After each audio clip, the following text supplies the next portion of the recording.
Okay.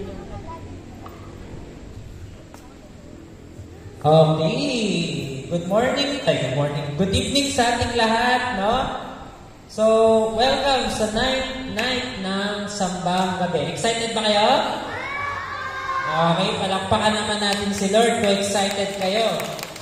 No? Baka may mas lalakas pang palakpak dyan. Yon!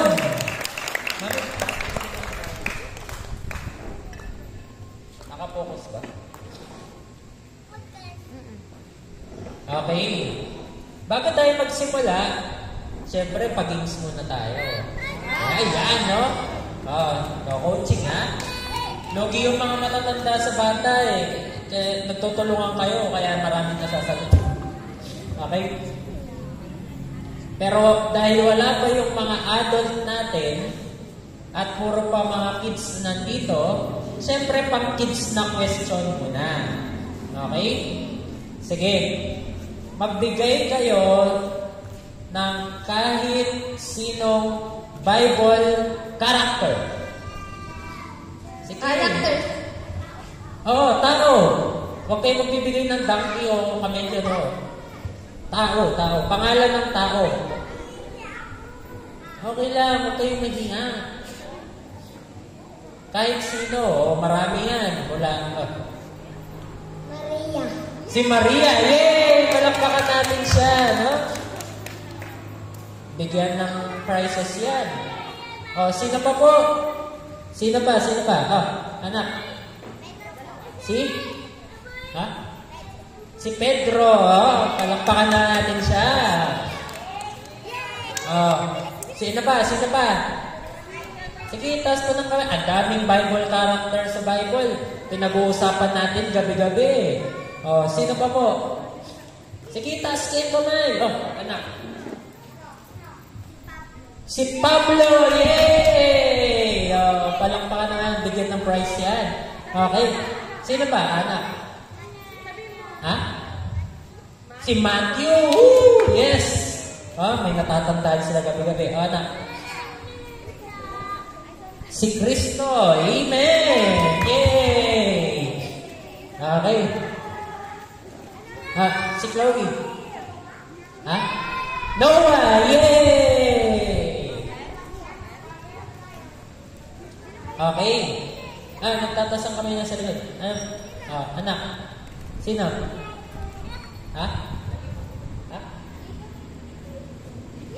Jacob? Si Jacob, yay! Yan, tapos na si Ate Jana. Tapos ka na din. Okay, iba naman. Iba naman. Sige. Ano yun? Si? Isaac. Amen. Yay! Ito naman. Para sa mga kids at adult. No? At piling kids. Dating kids. Pwede rin. No? Sino? Okay. Magbigay ng kahit anong pangalan ng mga kahit sinong propeta sa Biblia. Marami-rami yan. Propeta sa Bible.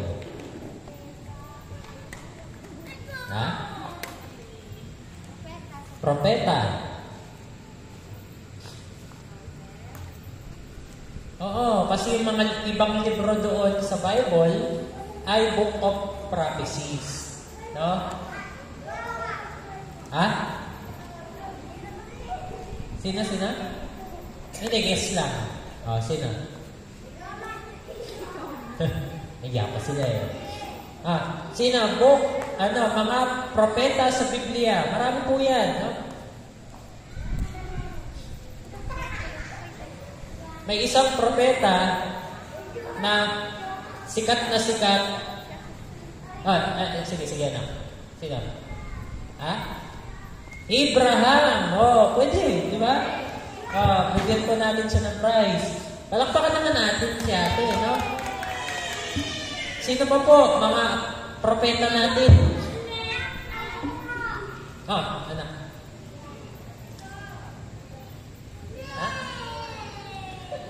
Hindi si Joanna. Ang baka ibig niya sabihin, ang tamang sagot, si Jonah. No? Si Jonah, siya yung propeta na kinain ng malaking isda. Yan, no? O, sino pa po may kilalang propeta? Propeta sa Bible.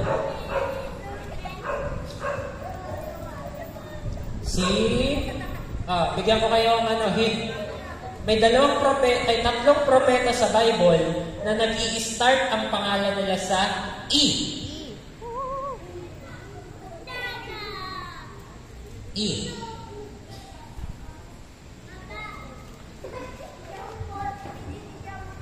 Yung dalawa sa kanila. Elijah! Yun, okay. Bigyan si Zach. Yay! Yun, sinabi niya, Elijah. Meron pa siyang isang propeta na kasama, halos kapangalan niya. Sino siya? Eli din yung una dun sa pangalan niya. Eli lang. No?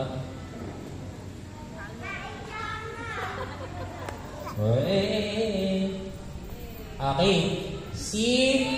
Yung sumunod kay Elijah ay si propeta Elisha. Okay? Tapos yung isa pang na propeta, okay? Sige, sino makapagula? Tapos Z, yung susunod na letter. Tapos ulit. Ay, tama ba? Tama. Propeta Ezebla. 1, 2, 3, okay.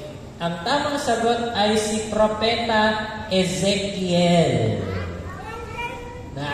Malapit na siya, so, kaya taas kayo ng kamay. Huwag na kayo magturuan. Okay? Sige, sino pa pong nakakakilala ng mga propeta sa Bible?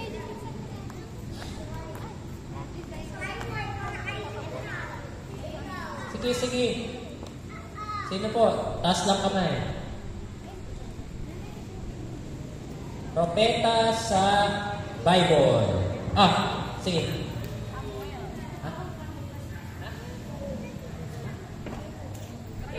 Sino si Edin? Okay. Hindi ko kilala si Edin,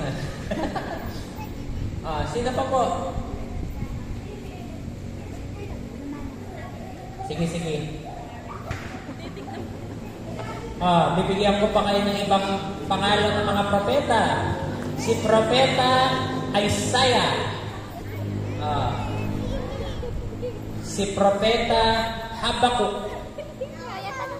Propeta Jonah. Diba? Ang daming propeta sa Bible. Ang pinaka-tanyag na propeta sa lahat. Alam niyo kung sino? Yung sikat na sikat tuwing Pasko. Ang pangalan niya si Jesus. Yan, di ba? So at least natuto tayo. Yan, at alam natin yung mga propeta natin, no? So, nag-enjoy ba kayo mga kids? Ayan, no? Yung iba, sagot din pag Yung iba, hindi naman yung tulad ng sagot nakikinig lang yung iba, no? Okay. Sige po, tayo po tayo lahat and let us welcome our worship team, but most importantly, let us welcome the presence of our God. Amen? Sige po, palakpakan natin ng malakas ang ating Panginoon. May mas lalakas pa po dyan, no? Palakpakan natin! Yan! Sige! Amen! Amen! Thank you, Lord, sa gabi pong ito. Thank you for the night, O God. And I pray, Father, maghari kayo sa lugar na ito. Tulad ng presensya na naranasan po namin during the first night hanggang 8th night, Panginoon. Lord, mas intindihan niyo po ang mangyayari ngayong 9th night at 10th night, Panginoon. Ama, maghari po kayo. Hindi lamang po sa lugar na ito, pero sa puso't isipan ng bawat isang nakikinig. At salamat po, Panginoon, na ni isa sa amin, Panginoon, wala kayong tinakwil, wala kayong tinangi, pero lahat kami, Panginoon, ay tinanggap mo sa inyong kaharian. Thank you, Father. Pagharian niyo po ang bawat isa at sa iyo lahat ng papuri, pasasalamat at pagdakila sa pangalan ng aming Panginoong Yesus at lahat ay magsasabi ng Amen! Okay, dito na po ang ating worship team.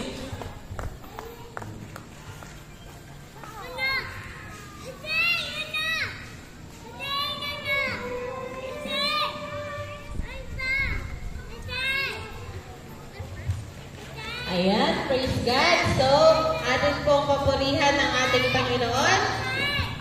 Handa na po ba tayong magpuri sa ating Panginoon? Lahat ay magsabi ng Hallelujah! Isang malakas pang Hallelujah! Ayan, tayo na pong lahat ay tumayo at atin pong awitan at sayawan ng ating Panginoon.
Father God,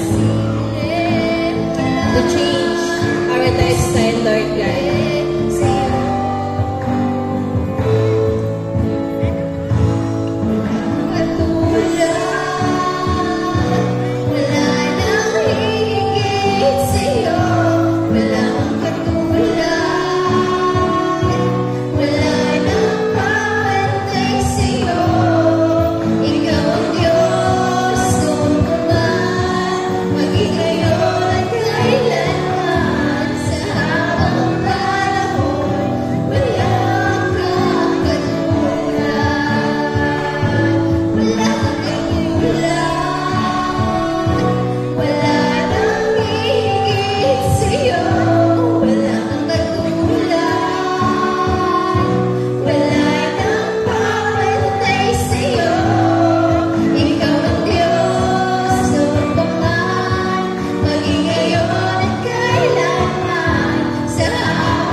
Father God, for tonight, Lord God, we worship you and we honor you in the mighty name of Jesus. Amen. Okay. Bago natin imbitahan din sa harap ang ating guest speaker. Sige, pwede na po maupo ang bawat isa. God is good. And all the time. Mas malakas. God is good. And all the time. Oh, isa pa. God is good. And all the time. Amen. Ano man ang pinagdaraanan mo, no? Ang Diyos, no, is good all the time. No? Kanina, nag-scroll po ako sa Facebook. Nakita ko yung isang post. And it's so true. Sabi niya, lahat tayo ay innkeepers, sabi niya. Kasi, di ba, naalala natin ng storya, si Jesus, nung siya ay ipapanganak sa mundo, lahat ng mga puno. At dinidesisyonan ng kada innkeeper kung magpapapasok pa siya ng tao o hindi. Eh, nung mga panahon na yun, walang nagpapasok kay Jesus dahil sila ay puno. No?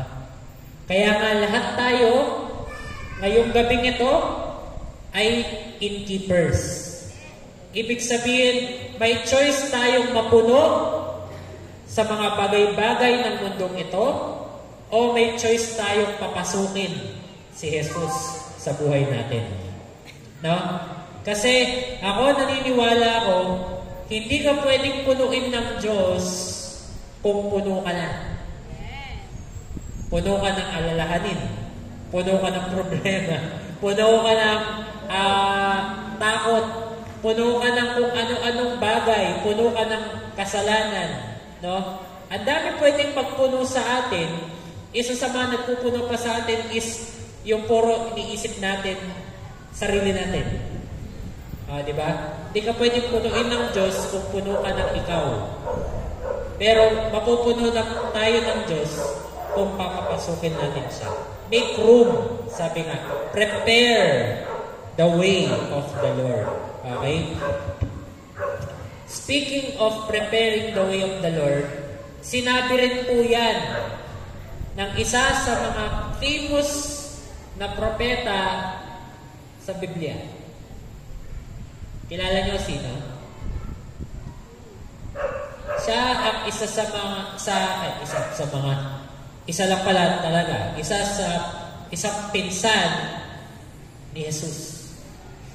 And nasa disyerto siya, nasa ilang siya, at sumisigaw siya, "Prepare ye the way of the Lord." Tapos nagbabautismo siya ng mga tao sa tubig. Kilala niya sino? Siya ay si Juan na taga-bautismo. Okay?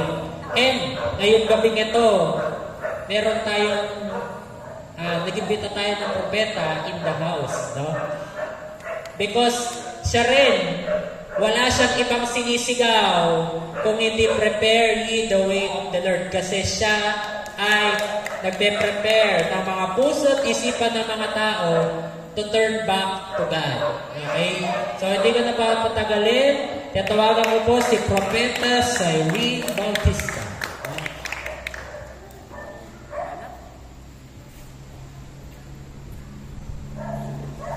Thank you, Pastor Jay, for inviting me here. It's a privilege and honor to speak for the Lord, to minister to people. No? Nakaka-bless yung mga bata kasi they are so on fire for God. And thank you din sa mga nakikinig na kapatid natin na nandyan. Magandang gabi po sa inyo lahat. Pinagpalang gabi sa ating lahat. So, ako po si Cyrene, no? Isang tinawag ng Diyos mula sa Vatican. So, nagpapasalamat ako sa Kanya dahil binago niya ang buhay ko. Kung di dahil sa ating Panginoong Jesus, kung di dahil sa Kanyang pag-ibig sa atin, wala ako ngayon dito. Hanggang ngayon, nagtatampisaw pa din ako sa MADS, sa Vatican. Pero dahil sa habag at biyaya ng ating Panginoon, ako ininango niya mula sa karumihan, mula sa kasalanan. At wala akong ibang isisigaw, kundi ang pangalan ng ating Panginoong Jesus, na siyang bumago sa aking buhay. Hindi ko ikinakahiya kung ano ang nakaraan ko, dahil alam ko, isa na akong bagong nilalang, at yun ay part na lang ng buhay ko. Amen. So, ngayon, may I ask Pastor Alvin to read our verse. Ito po ay matatagpuan sa Lucas chapter 12, verse 22 to 31. Sinabi pa ni Jesus sa kanyang mga alagad, "Kaya't sinasabi ko sa inyo, huwag kayong mabalisa tungkol sa inyong buhay, sa inyong kakainin, o tungkol sa damit na kailangan ng inyong katawan, sapagkat ang buhay ay higit pa kaysa pagkain at ang katawan kaysa damit. Tignan ninyo ang mga uwak, hindi sila nagtatanim, ni umaani man, wala rin silang imbakan o kamalig, ngunit pinapakain sila ng Diyos. Higit kayong mahalaga kaysa mga ibon. Sino sa inyo ang makakapagdagdag sa kanyang buhay ng kahit isang oras dahil sa pagkabalisa? Kung hindi ninyo magawa ang ganong kaliit na bagay, bakit kayo nababalisa tungkol sa ibang mga bagay?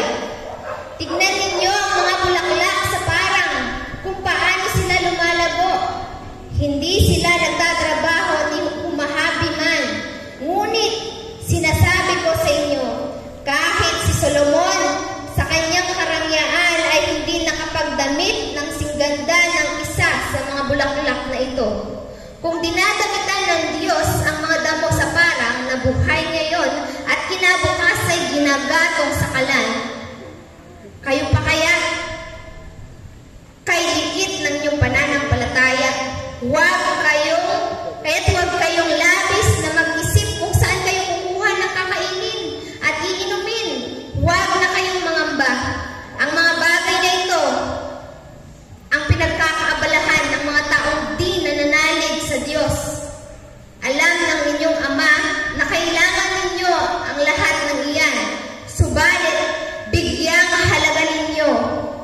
ng higit sa lahat ang kaharian ng Diyos at ibibigay niya sa inyo ang mga bagay na ito.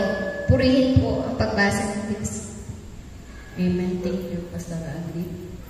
So, sabihin mo sa katabi mo, meron bang mahirap sa Diyos?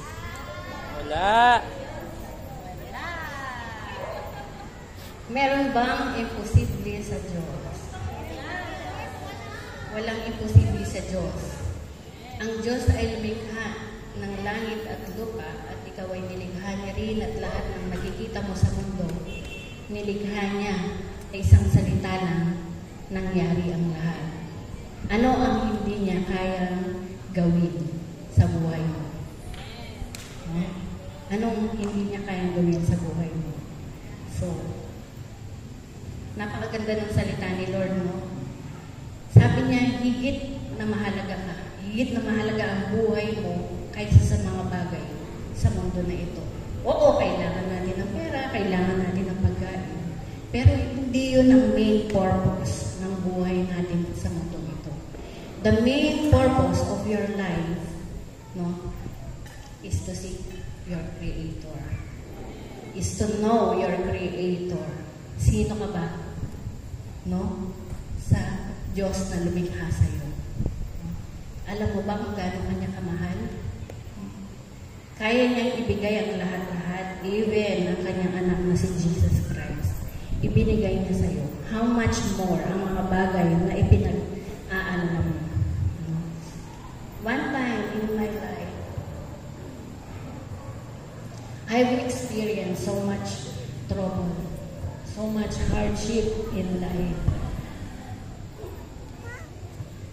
To the point na sa bawat araw kasama kong anak ko dahil sa hirap ng buhay, naghahanap ako ng bunga ng papaya sa mga kapitbahay. Kaya pala. Now you know. Anong gagawin mo sa bunga ng papaya? Masarap yung inabraw. Diba? Libre yun. No, may sardinas ka lang, may kakainin ka na. And that time, I was so lost in the world. I lived for myself. No? Naging makasarili ako. And punong-puno ako ng galit, punong-puno ako ng bitterness. No? And I even forget about the Lord. No? Balik ako, pag okay ako, babalik ako kay Lord. Pag hindi na naman, aalis na naman ako. Or pag merong naka-caught up ng attention ko, aalis na naman ako kay Lord. Lagi kong sinasaktan si Lord. Lagi ko siyang sinasaktan, lagi ko siyang binabaliwan.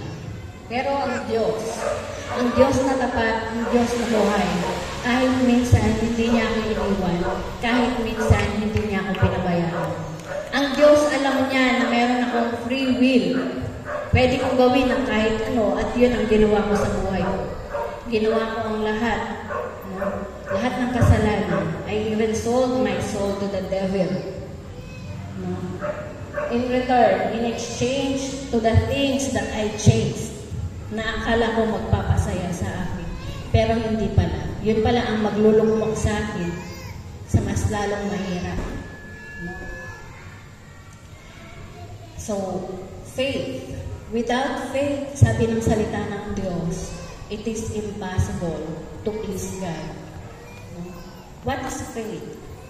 Faith is simply trusting and believing in God, believing, standing, and trusting on His words and His promises. Sabi sa Hebreo 11:6, hindi maaaring kalugdan ng Diyos ang walang pananampalataya sa Kanya, sapagkat ang sinumang lumalapit sa Diyos ay dapat sumasampalatayang may Diyos at Siya ang nagbibigay ng gantimpala sa mga humahanap sa Kanya. Pero napakapalad natin, ang Diyos ang unang humanap sa atin. Hindi tayo ang unang humanap sa Kanya. Akala lang natin yun. Pero maliwanag sa salita ng Diyos na Siya ang humanap sa atin. No? It is His grace na nandito tayo ngayon and His mercy to experience His presence and His love. No? Hindi aksidente na nandito ka, hindi aksidente na naririnig mo ang message na to. Dahil ang Diyos na umiibig sa'yo ay gusto kang katagpuin kung saan situation ka naroroon sa buhay mo. No? It doesn't matter kung anong meron mo, no? Kung anong pwede mong ibigay, it doesn't matter. Ang mahalaga kay Lord is your soul, your very soul. Mahalaga ka sa Diyos. Na ibinigay niya ang buktong niyang anak para sa iyo. How much more ang mga bagay na kinakabagabag mo. Pag-isip mo sa umaga, sino ang iniisip mo? Ano ang iniisip mo? Ano ang unang ginagawa mo? Naiisip mo ba ang Diyos na umiibig sa iyo? Siya ba ang unang-unang naiisip mo? Dahil ang Diyos, wala siyang ibang inisip kundi ikaw. Hindi mo maramdaman kasi ang isip mo nakatuon sa sitwasyon mo, sa kung anong pinagdadaanan mo. Pero sabi ng salita ng Diyos na kung hahanapin natin siya, siya'y magpapakahayag sa iyo. At yun ang nangyari sa buhay ko. Hindi madali ang buhay dito sa mundo. Walang madali. Walang smooth sailing. One time meron akong inaudit. Sabi niya may tampo lang ako kay God. No?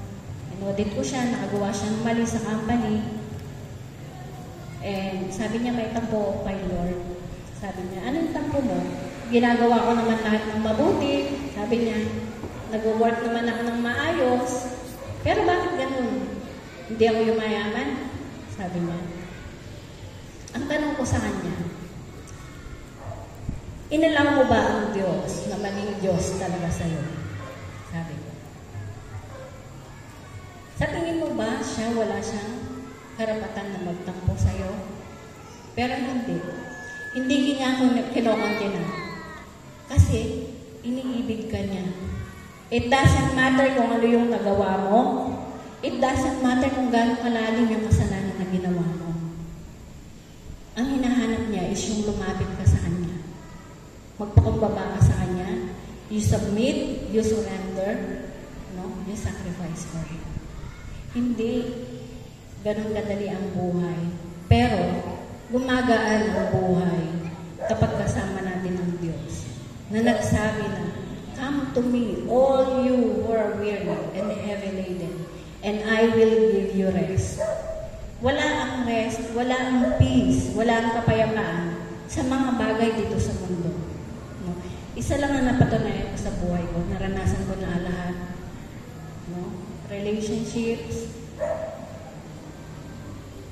blessings, mga, may pera ka, nabibili mo yung gusto mo. No? Nagmamahal ka, nagpapahalaga ka ng tao, nakakasama mo yung mga tao mahal mo. Pero, hindi mo may tatanggi that there is a void in your heart. Merong hole sa heart natin na naghahanap ng more. No? Pero ito lang ang nasasabi ko. Kapag ang buhay natin, isinurrender natin sa Diyos, at talagang hinanap natin siya ng buong puso, buong isip, buong lakas, no? Mapupuno niya tayo. Only God can fill the void in our hearts. No? Wala nang ibang makakapagpuno niyan, kundi ang Diyos lamang. Kahit na inumin mo ang sandamakmak na alak, no? Singhutin mo lahat ng drugs, no? Which is na-experience ko sa buhay ko, no? Makakalimutan mo pansamantala yung problema mo. Pero pag-isip mo, pagbalik ng ulirat mo, nandun na naman. Mas lumala pa kasi may time na mapapaaway ka kapag lasing ka. May nagagawa ka na hindi tama kapag lasing ka. No? Pero ito lang ang masasabi ko. Only God can fill the void in our hearts. Walang bagay na hindi kayang baguhin ng Diyos. Walang bagay na hindi siya kayang gawin para sa iyo. Hindi imposible na ang buhay mo ngayon, ang sitwasyon mo ngayon, ay hindi niya kayang baguhin. Kayang baguhin ng Diyos yan, kagaya ng ginawa niya sa buhay ko. Hindi tayo magsasayang ng panahon dito para lamang sa wala. Gusto lang natin magtambay. kundi naririto tayo, naririto ang ating mga pastor, no? Para makita natin kung gaano kabuti ang Diyos sa buhay natin. No? Bigyan natin siya ng puwang sa ating puso, sa ating buhay, para maipakita niya kung gaano niya tayo iniibig. No? Bigyan natin siya ng puwang sa puso natin, sa buhay natin. Bigyan natin siya ng pagkakataon na ipakita natin. Huwag tayong magmamadali. No? Huwag tayong magmamadali. Hayaan natin ang Diyos ay kumilos sa atin. At maging Diyos, tunay na Diyos siya sa buhay natin. At siya ang mangibabaw sa buhay natin, sa lahat ng desisyon na ginagawa natin.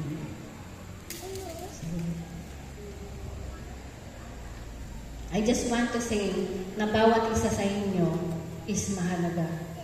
No? Mahalaga sa Diyos.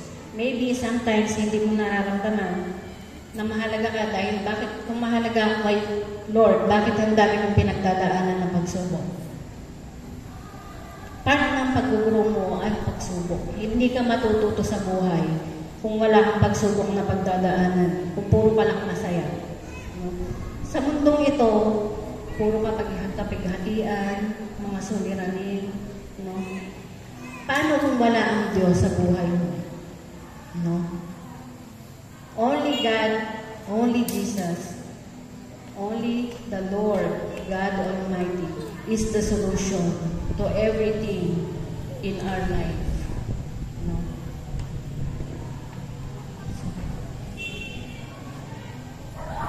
Sa bawat pagsubok ba na dumadaan sa atin, tayo ba'y nagpapasalamat din sa Diyos o nagmamaktol tayo?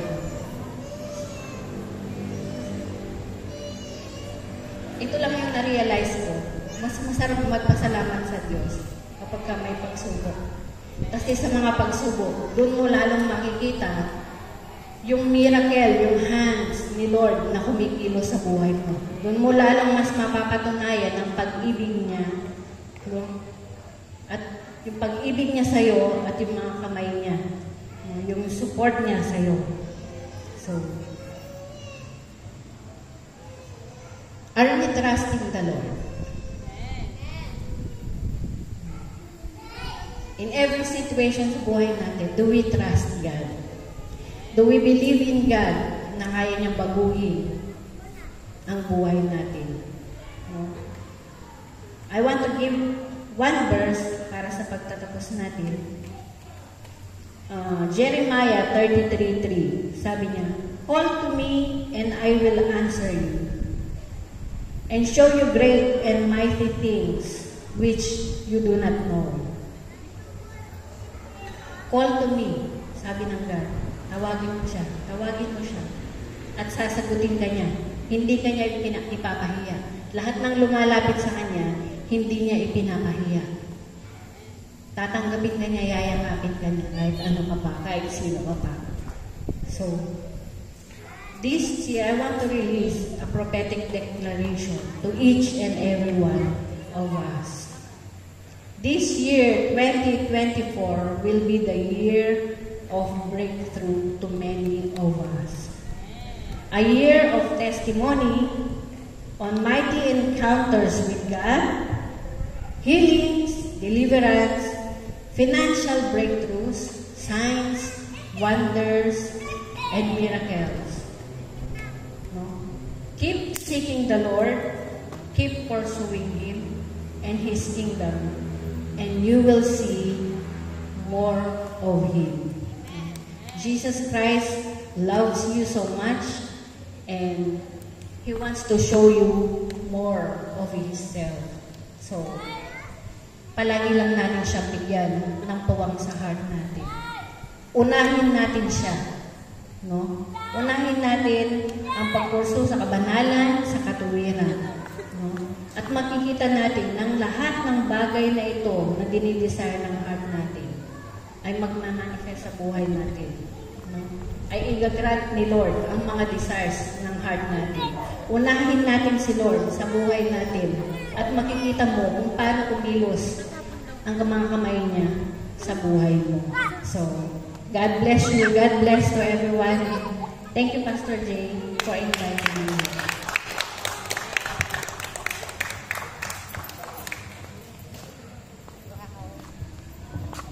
Alright, no? So, wow. What a powerful message, no? Lalo na yung last verse na sinabi ni Propeta Zay. Naalala niyo ba? Jeremiah 33:3. Okay, sabihin natin, Jeremiah 33:3. Anong nilalaman ng Jeremiah 33:3? Call to me, and I will show you great and mighty things that you do not know. Okay? Bakit? Sinabi doon sa dulo, di ba sabi, huwag kayong mag-alala sa inyong kakainin, sa inyong damit, sa inyong, tapos sabi, huwag kang mabalisa sa iyong buhay. Tapos sa dulo, nung binasa natin, sabi, unahin mo ang kaharian ng Diyos. Tama? Matthew 6:33. Seek first the kingdom of God and His righteousness, and all these things shall be added unto you. Ang tanong, paano? Diba? Tanong, paano?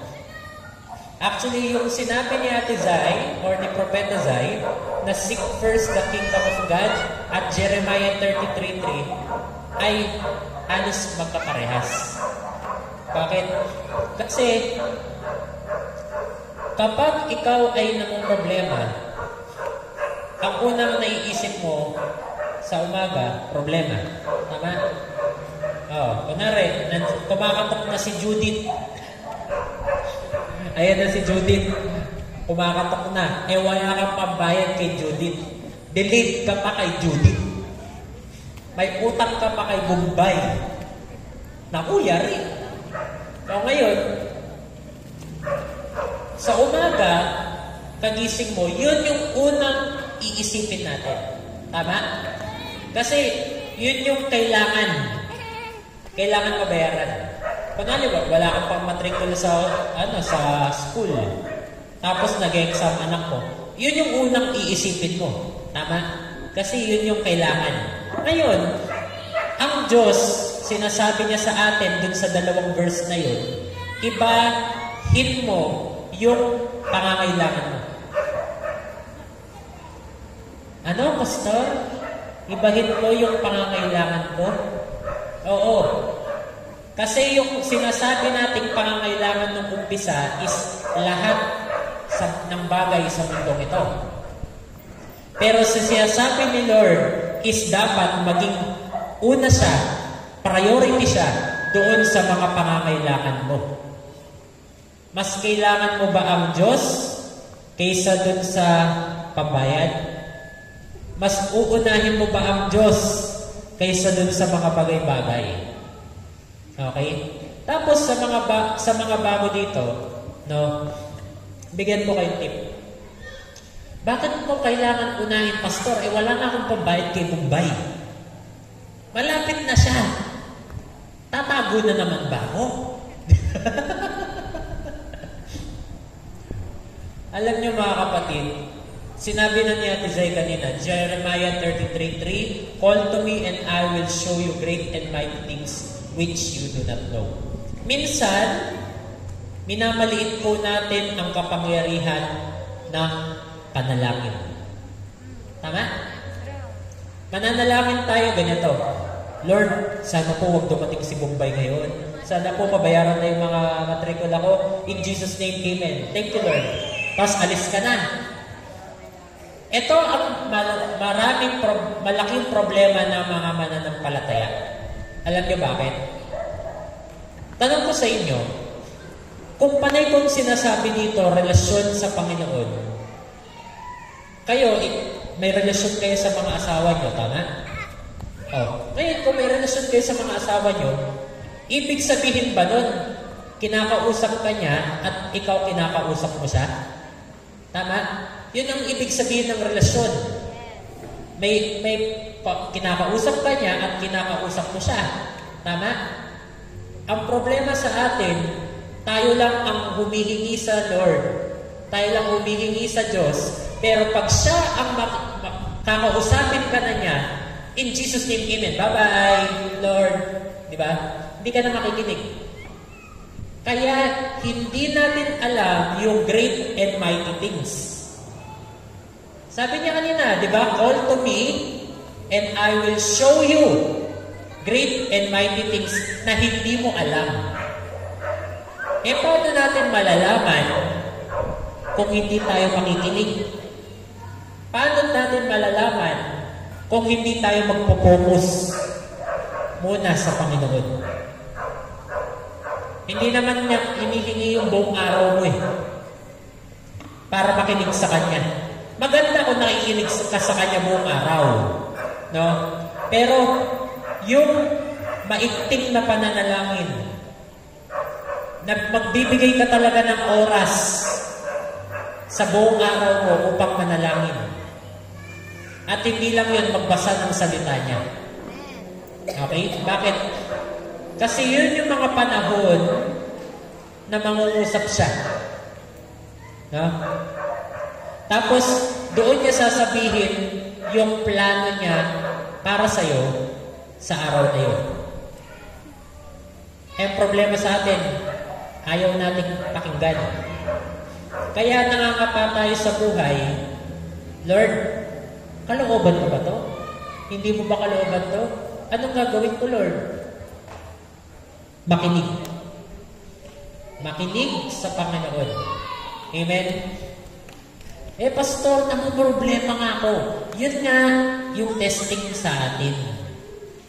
Ano bang mas nangingibabaw? Yung pagmamahal mo sa Diyos o yung problema mo? Diba? Sabi sa Bible, where your treasure is, there your heart will be also. Kung nasaan ang kayamanan mo, nandun din ang puso mo. So, kung sinasabi mo, mahal ko ang Diyos, tapos nagka-problema ka sa pera, at inuna mo yun, wala namang masama doon. Pero, sabi nga ni Ate Zay kanina, no, lagi nating iniisip, naiintindihan tayo ni Lord. Totoo naman yun, naiintindihan niya tayo. Pero wag nating abusuhin. Tama? Wag nating abusuhin. So, pero tingnan mo, kung inuna mo siya, bibigyan ka niya ng solusyon doon sa problema. Oh, kung makikinig lang tayo, kung magpo-focus tayo sa Kanya, kung talagang buong puso tayong hihingi sa Kanya, ibibigay niya yung solusyon dun sa problema mo. Parang kami nun, sabi ko, sabi kasi ng Diyos sa akin, o sige Jay, si Agreed yung para sa'yo. O, yung ginawa ko, nag-propose na ako sa Kanya. December din yun, last year. O, tapos, sabi, last year, sorry. Nag-propose ako. Tapos, kailan kaya kami kakasal? Nung nakapili kami ng date, sabi namin, February 22, 2022. Tapos, di ang ikli lang ng preparasyon. December, January, tapos February na agad. Mamamanikan pa ako. Tapos, ang dami mo pang kailangan gawin. Tapos, alam niyo, budget ko lang doon, 50,000. Ang nasa utak ko, alam niyo kung ano nasa utak ko? Simple na lang. Yung tipong nandyan si pastor, nandyan yung mga kamag-anak namin. Tapos, okay na. Hindi na kami mag-imbita ng maraming kaibigan. Ganun ang iniisip namin. Tapos, alam niyo na nung bilang kami ng mga sa side pa lang ni Agreed, 50 na. Sila pa lang kasi 12 na sila isipin mo yun, 12. Tapos 12 anak, 12 sila magkakapatid. Tag-5 na lang sila. 50 na. Wala pa yung sa side ko. Kaya nung kinompute namin, pamilya pa lang, 120 na. Ano yan? Tapos, konting kaibigan na lang ang natitirang pwedeng isama, mga ninong-ninang. Oh. Alam niyo, dun sa preparasyon na yon, pupunta ako dun sa... Kada umaga kasi nananalangin ako eh. Tapos, nandun ako sa harapan ng Bible ko, pero alam niyo ginagawa ko? Binubuksan ko yung calculator at nagko-compute ako. Lord, paano kaya abot to? Paano kaya abot to? Paano kaya abot to? Sabi ko. Tapos biglang nangusap sa akin ng Diyos. Alam niyo, sabi niya sa akin, Jay, syempre mas malalim. Jay, yan, di ba? Jay, hindi ka ba naniniwala na kaya kong ibigay 3 times yung hinihingi mong kasal? Tapos, nung kasabi ko, naniniwala ako, Lord, napanatag ako. Napanatag ako, nagkaroon ng kapayapaan sa akin. Tapos, bigla na lang, yung mga araw bago kasal, sabi nung mga kasama namin sa church, Pastor, kami nang bahala sa wedding ring nyo. Eh, problema, nag-chip in sila. Hindi nila alam magkano yung wedding ring namin. Oo, nabili ko na kasi kailangan namin para sa tutorial. Alam niyo nung pinagsama-sama nila, magkano kasi total na? 15,500. 15,500. Tapos, ang total ng singsing namin, 16,500. Ngayon, naalala namin, nagpauna na si Ate Zainun. So, nung tinignan namin, wow, Lord, sakto-sakto dun sa wedding ring namin. Tapos, bigla na lang may nag-abot sa amin ng 50,000, 10,000. Nung tinignan namin, nung kinompute ko lahat ng gastusin katapos nung kasal, saktong-sakto, 150,000. Walang kulang, pero maraming sobra. Bakit? Wala pa kasi, hindi, yung mga nagbigay, wala pa doon yung ninong-ninang. Ganon katindi ang Panginoon. Kung makikinig ka. Ako kailangan niya akong pagalitan ng panahon na yun kasi talagang yung utak ko nasa numero. Kaysa yung utak ko nandun sa Biblia at sa pakikinig sa tinig niya, yung utak ko nandun sa babayarin. Pero praise God, may mapagmahal tayong Diyos na tinutuwid niya tayo. Amen? So, kung gusto nyo, kung gusto nyo mas makakilala sa Panginoon, actually sa church, ayan, sina Cresel at yung iba namin kasama, tinuturuan ko na paano mo pakinggan ang Panginoon, paano ka magkaroon ng relasyon sa Panginoon.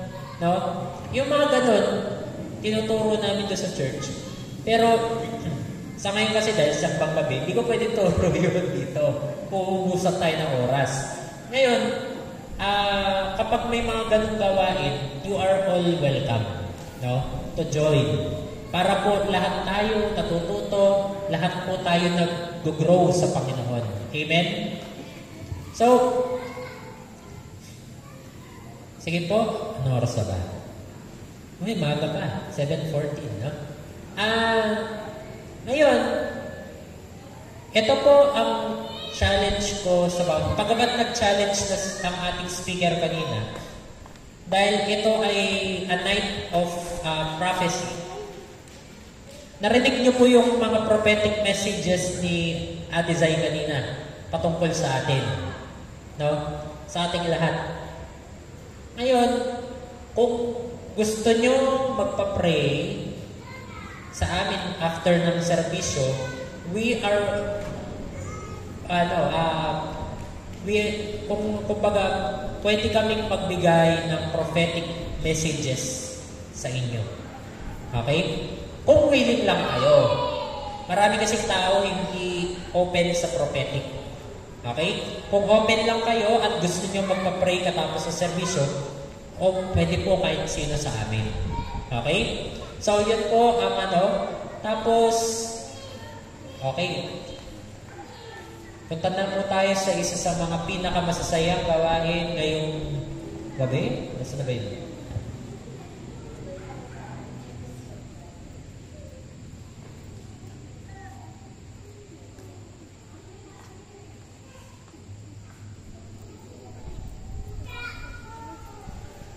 Ihanda po natin ang ating mga kaloob. Hallelujah! Maraming salamat, Panginoon, sa inyong mensahe sa amin ngayong gabi. Salamat, Panginoon. Napakaputi niyo. And Lord, salamat na tinuturuan niyo po kami, Panginoon, na mas magtiwala sa inyo, Panginoon. Mas maniwala sa inyo at mas manampalataya sa inyo. And Lord, right now, ito po ang aming handog, Panginoon, para sa inyo, Lord God. Nawa ito po ay magamit, Panginoon, sa ikalalawak at ikalalago ng inyong kaharian. Thank you, Father God, na pinagpala niyo na ang mga naghandog, Panginoon. In Jesus' name, amen.